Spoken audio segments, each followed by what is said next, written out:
Hello student, आज हम start करेंगे क्लास 11th में चैप्टर 18 जिसका नाम है body fluid and circulation. Means हमारी बॉडी में कौन कौन से फ्लूइड हैं और किस तरह से उनका सर्कुलेशन होता है, ये कंसेप्ट हमें क्लियर करने हैं। तो सबसे पहले हम आते हैं बॉडी फ्लूइड में, बात करेंगे ब्लड और लिम्फ दोनों की। लेकिन आज हम अपने टॉपिक को स्टार्ट करते हैं विद ब्लड। ब्लड की कैटेगरी पूछी जाए, जो हमने प्रीवियस क्लासेस में पढ़ा होता है कि ब्लड है वो कनेक्टिव फ्लूइड की कैटेगरी में आता है। इसको कहा जाता है कनेक्टिव टिश्यू, और जिसकी मैट्रिक्स फ्लूइड मैट्रिक्स होती है, तो इसलिए इसका नाम होता है फ्लूइड कनेक्टिव टिश्यू भी इसको बोला जाता है। अब क्वेश्चन आता है कि why blood is known as connective tissue, इसको क्यों कनेक्टिव टिश्यू कहा हमने। तो ब्लड को कनेक्टिव टिश्यू कहने का पर्पज़ ये है कि ये हमारी बॉडी में न्यूट्रिशन भी ट्रांसपोर्ट करता है, गैसेस का एक्सपोर्ट भी होता है। जैसे लास्ट टॉपिक में हमने किया था, लास्ट चैप्टर में, कि ऑक्सीजन और कार्बन डाइऑक्साइड के ट्रांसपोर्ट के लिए भी नेसेसरी होता है। इसके अलावा जो वेस्ट मटेरियल होते हैं उनको भी ट्रांसपोर्ट करता है, हार्मोन्स को भी कैरी करता है। इट मीन्स ब्लड जो होता है वो पूरे हमारे ऑर्गन्स और पूरी बॉडी को आपस में कनेक्ट रखता है, इसलिए इसको कहते हैं कनेक्टिव टिश्यू। तो हम क्या आंसर कर सकते हैं, why blood is known as connective tissue because it maintain connectivity between all the organs in our body, so it is termed as connective tissue. And student confuse मत होना, fluid connective tissue भी आता है, तो fluid connective tissue भी blood को बोलते हैं। क्यों? क्योंकि इसकी जो मैट्रिक्स होती है वो फ्लूइड मैट्रिक्स होती है, राइट। अब उसके बाद में हम आज समझते हैं ब्लड का कंपोजिशन, कि ब्लड एक्चुअली किस किस से मिलकर बना है, कौन कौन से कॉन्स्टिट्यूएंट पार्टिकल्स हैं। तो यहाँ पर हम बात करेंगे प्लाज्मा और फॉर्म्ड एलिमेंट्स की, कि जो ब्लड है उसमें कंपोजिशन की बात की जाए तो मेनली हम प्लाज्मा और फॉर्म्ड एलिमेंट की बात करते हैं। ब्लड में 55% होती है प्लाज्मा और 45% होते हैं formed element. Okay, formed element में हम आरबीसी, डब्ल्यूबीसी और प्लेटलेट्स, मीन्स यहाँ पर उनको इरिथ्रोसाइट, ल्यूकोसाइट और प्लेटलेट्स बोला जाएगा, उसके बारे में पढ़ेंगे। और प्लाज्मा कितना परसेंट बना रही है, 55%। तो सबसे पहले आज हम प्लाज्मा को डिस्कस करते हैं अभी, कि प्लाज्मा एक्चुअली खुद तो 55% पार्ट बना रही है ब्लड का, लेकिन खुद प्लाज्मा का कंपोजिशन क्या होता है। तो प्लाज्मा की बात की जाए तो प्लाज्मा का खुद का कंपोजिशन, जिसमें 90 से 92% तो वाटर प्रेजेंट होता है और 6 से 8% इसमें प्रोटीन प्रेजेंट होते हैं। ओके, तो 90 से 92% तो हो गया वाटर। अच्छा, वाटर के साथ इसमें कैल्शियम, मैग्नीशियम और ग्लूकोज, लिपिड, ये भी प्रेजेंट होते हैं, ठीक है। यानी कि वाटर जो होता है उसमें यहाँ पर मिनरल्स की फॉर्म में कैल्शियम है, मैग्नीशियम है, ग्लूकोज है, लिपिड है, ये सब कुछ भी प्रेजेंट रहता है। अब बात करते हैं प्रोटीन की, कि कितने प्रोटीन हैं, कौन कौन से टाइप के हैं और उनके रोल क्या होते हैं। तो यहाँ पर 3 टाइप ऑफ प्रोटीन की हम बात करते हैं। पहला है फाइब्रिनोजन, सेकेंड है ग्लोबुलिन और थर्ड है एल्ब्यूमिन। यानी कि ये 6 to 8% प्रोटीन है वो 3 कैटेगरीज में डिवाइड है। Number 1 fibrinogen. फाइब्रिनोजन का रोल क्या होता है, fibrinogen help in blood clotting. आपको जब चोट लग जाती है तो कुछ देर बाद में ब्लड अपने आप कोगुलेट हो जाता है, ब्लड का कोगुलेशन होता है, यानी ब्लड जम जाता है और अब बहना रुक जाता है, तो उसको कहते हैं ब्लड क्लॉटिंग या ब्लड कोगुलेशन। तो उसके लिए रेस्पॉन्सिबल प्रोटीन होता है फाइब्रिनोजन, क्योंकि इसमें क्लॉटिंग फैक्टर्स प्रेजेंट होते हैं। उसके बाद है ग्लोबुलिन, कि ग्लोबुलिन का क्या रोल होता है, ये भी प्रोटीन है, ये डिफेंस मैकेनिज्म करता है, यानी आपकी जो बॉडी है उसको जर्म्स है, इन्फेक्शन है, उनके अगेंस्ट फाइट करने में जो काम करेगा प्रोटीन वो होगा ग्लोबुलिन, यानी कि एक तरह से डिफेंस मैकेनिज्म को का रोल प्ले करता है। उसके बाद आता है एल्ब्यूमिन्स। एल्ब्यूमिन प्रोटीन का क्या रोल होता है, ये आपकी बॉडी में जो ऑस्मोटिक चेंज होते हैं या ऑस्मोटिक प्रेशर होता है उसको मेंटेन करती है। ओके, तो 3 प्रोटीन हो गए। फाइब्रिनोजन ने प्रोटीन किया, ग्लोबुलिन ने डिफेंस मैकेनिज्म का रोल प्ले किया और एल्ब्यूमिन ने क्या किया, ऑस्मोटिक प्रेशर जो होता है या ऑस्मोटिक चार्ज होता है उसको मेंटेन करने का काम करती है।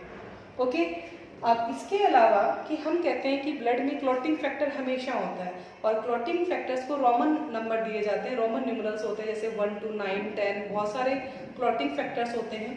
तो यदि हम इस प्लाज्मा में से या ब्लड में से, ये जो प्लाज्मा है जिसमें कि क्लॉटिंग फैक्टर प्रेजेंट है, क्लॉटिंग फैक्टर नेसेसरी है ब्लड की क्लॉटिंग के लिए, तो प्लाज्मा में से आप माइनस कर देते हैं यदि क्लॉटिंग फैक्टर्स को। यदि हमने प्लाज्मा में से क्लॉटिंग फैक्टर माइनस कर दिया तो हमारे पास जो कंपोनेंट बचा उसको हम कहते हैं सीरम। तो स्टूडेंट ये बात भी इम्पोर्टेंट है, ये भी ध्यान रखना चाहिए सीरम क्या होता है। प्लाज्मा में से आप क्लॉटिंग फैक्टर माइनस कर देते हो, क्लॉटिंग फैक्टर निकाल देते हो, तो उसके लिए हम क्या टर्म यूज करते हैं, सीरम। तो ये था प्लाज्मा के बारे में। अब कंटिन्यू करते हैं हम फॉर्म्ड एलिमेंट्स कितने टाइप के होते हैं, उनके क्या नाम हैं और कितने परसेंटेज की फॉर्म में वो प्रेजेंट रहते हैं। राइट स्टूडेंट, तो let us start with formed element. तो स्टूडेंट अब है फॉर्म्ड एलिमेंट। फॉर्म्ड एलिमेंट जैसे प्लाज्मा ने 55% बनाया था टोटल कंपोजिशन, तो जो फॉर्म्ड एलिमेंट होते हैं वो कितना परसेंट बनाते हैं, 45%। एक्चुअली 3 कैटेगरीज में इसको क्लासीफाई किया जाए या हम कहें कि erythrocyte, leukocyte and platelets, all 3 are considered in formed element. It means erythrocyte, leukocyte और प्लेटलेट्स तीनों ही मिलकर क्या बनाती है, फॉर्म्ड एलिमेंट बनाती है। और वो कितना परसेंट होता है, 45% होता है। अब हम इरिथ्रोसाइट की बात करें जिनको हम नॉर्मली बोलते हैं RBC, यानी कि रेड ब्लड कार्पस, और we can say red blood cells. तो जो रेड ब्लड सेल्स होती हैं उनको इरिथ्रोसाइट्स बोलते हैं। ये जो सेल्स होती है इनका स्पेशल फीचर होता है कि इनमें मैच्योर जब हो जाती है तो इनमें न्यूक्लियस नहीं होता। मीन्स मैच्योर जो RBC होती है वो डिवाइड ऑफ न्यूक्लियस होती है, यानी बिना न्यूक्लियस के होती है। शेप जो होता है RBC का वो बाइकनकेव होता है, बाइकनकेव शेप होता है। मेन रोल क्या होता है RBC का कि ये ब्लड को रेड कलर प्रोवाइड करती है और ऑक्सीजन कैरियर तो होती है। तो RBC रेड कलर क्यों प्रोवाइड करती है, उसका क्या रीज़न है, क्योंकि यहाँ पर एक प्रोटीन होता है that is known as haemoglobin. और ये जो हीमोग्लोबिन प्रोटीन है इसमें 4 ग्लोबिन प्रोटीन होते हैं जो कि आयरन से सराउंडेड रहते हैं। मीन्स यदि हीमोग्लोबिन की हम स्ट्रक्चर देखें तो ये आयरन कंटेनिंग मॉलिक्यूल होता है जिसमें 4 ग्लोबिन्स होते हैं। यहाँ पर आप देखते हो मैंने एक ग्लोबिन लिखा, इस तरह से ये चारों ग्लोबिन्स होते हैं, यानी आयरन कंटेनिंग मॉलिक्यूल्स होता है हीमोग्लोबिन। इसका मेन फंक्शन क्या होता है कि एक तो इसके कारण जो कलर होता है वो रेड होता है, और दूसरा हीमोग्लोबिन रेस्पिरेटरी पिगमेंट होता है। जैसे कि लास्ट चैप्टर में देखा था कि हीमोग्लोबिन के साथ ऑक्सीजन भी एसोसिएट होती है और कार्बन डाइऑक्साइड भी एसोसिएट होती है। मीन्स कि ये ट्रांसपोर्ट ऑफ गैसेस के लिए रेस्पॉन्सिबल होता है। तो इनडायरेक्टली हम ये भी कह सकते हैं कि RBC है वो ट्रांसपोर्ट ऑफ गैसेस के लिए रेस्पॉन्सिबल है। दूसरा, इनका जो लाइफ स्पेन होता है वो नियर अबाउट 120 डेज होता है, 120 दिन का इनका लाइफ स्पेन होता है। अब उसके बाद ये डेस्ट्रॉय होना शुरू होगी। तो ये डेस्ट्रॉय कहाँ होते हैं, स्प्लीन में होती है। हमारी बॉडी में एक ऑर्गन है स्प्लीन, वहाँ पर जाकर ये डेस्ट्रॉय हो जाती है। ओके स्टूडेंट, तो इरिथ्रोसाइट में हमने पढ़ा RBC कलर क्यों रेड है, due to presence of haemoglobin. Haemoglobin also known as a respiratory pigment, why, because it carry the respiratory gases like O2 and CO2। RBC की बात करें, लाइफ स्पेन है 120 डेज का, मैच्योर में nucleus नहीं होता, लास्ट में ये एंड कहाँ होती है, खत्म कहाँ होती है, स्प्लिन में जाके हो जाती है। अब उसके बाद में हम स्टूडेंट्स बात करते हैं हमारे अगले टॉपिक की, दैट इज ल्यूकोसाइट्स। क्योंकि हमने कहा इरिथ्रोसाइट, ल्यूकोसाइट और प्लेटलेट्स तीनों ही मिलकर फॉर्म्ड एलिमेंट्स बना रहे हैं। तो जो ल्यूकोसाइट होता है स्टूडेंट उसको कहते हैं हम WBC, या हम कह सकते हैं WBC का ही नाम ल्यूकोसाइट्स है। तो ल्यूकोसाइट डिफेंस मैकेनिज्म का काम करती है मेनली।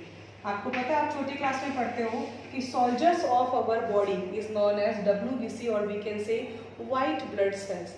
वाइट होने का रीज़न क्योंकि इसमें HB बहुत मिनिमम होता है, इसलिए ये वाइट ब्लड सेल्स कहलाती है। दूसरा कि इनका लाइफ स्पेन RBC के कंपेयर में बहुत शॉर्ट होता है, ये न्यूक्लिएटेड होती है। जो इरिथ्रोसाइट या RBC होता है वो मिलियंस ऑफ नंबर में हमारी बॉडी में प्रेजेंट होती है, लाइक 5 to 5.5 मिलियन, और ये होती है ये 1000 की नियर अबाउट होती है, उससे ज़्यादा नहीं होती है। ओके, अब हम ये जो ल्यूकोसाइट्स है इस ल्यूकोसाइट्स को भी हम फर्दर क्लासीफाई करते हैं, यानी एक बार के लिए हम प्लेटलेट्स को छोड़ देते हैं, हम ल्यूकोसाइट्स की तरफ आगे बढ़े तो जो ल्यूकोसाइट्स होती है वो भी 2 कैटेगरी में डिवाइड होती है। Number 1 granulocyte and number 2 is agranulocyte. Okay student, अब जो ग्रेनुलोसाइट है और एग्रेनुलोसाइट्स है उसमें कौन कौन सी सेल्स प्रेजेंट होती है तो उनको डिटेल में देखते हैं। सबसे पहले हमने पढ़ा कि WBC जो है वो क्या है, ग्रेनुलोसाइट और एग्रेनुलोसाइट में क्लासीफाई है। जो ग्रेनुलोसाइट्स होती है वो थ्री टाइप की सेल से बनती है, न्यूट्रोफिल्स, बेसोफिल्स एंड इओसिनोफिल्स।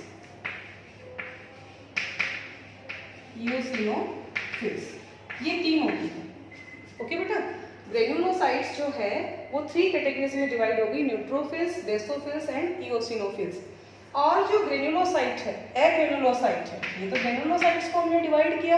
अब एग्रेन्युलोसाइट्स होती है वो भी फर्दर 2 कैटेगरीज में डिवाइड होती है, that is known as monocytes और we can say lymphocyte. Okay, तो यहाँ पर मैं एग्रेन्युलोसाइट्स को डिवाइड करूँ कि जो एग्रेन्युलोसाइट्स होती हैं वो भी 2 कैटेगरी में डिवाइड होती है। एक होती है मोनोसाइट्स और दूसरी होती है, यहाँ पर क्या नाम बताया था उसका, फेगोसाइट। फेगोसाइट नेचर शो करेगी बेटा। फेगोसाइट का मीनिंग भी बताते हैं अभी आपको। जो लिम्फोसाइट्स होती है, तो जो एग्रेन्युलोसाइट्स है उसको हम 2 कैटेगरी में डिवाइड करते हैं, मोनोसाइट और लिम्फोसाइट।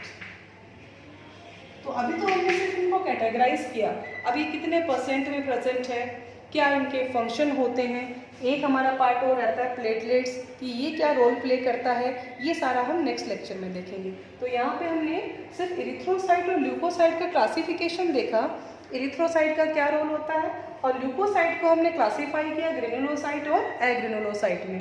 ग्रेन्युलोसाइट फर्दर डिवाइड हो गया न्यूट्रोफिल्स, बेसोफिल्स और इओसिनोफिल्स, और एग्रेन्युलोसाइट्स को क्लासीफाई किया लिम्फोसाइट और मोनोसाइट में। अब नेक्स्ट लेक्चर में इनके परसेंटेज और इनके फंक्शन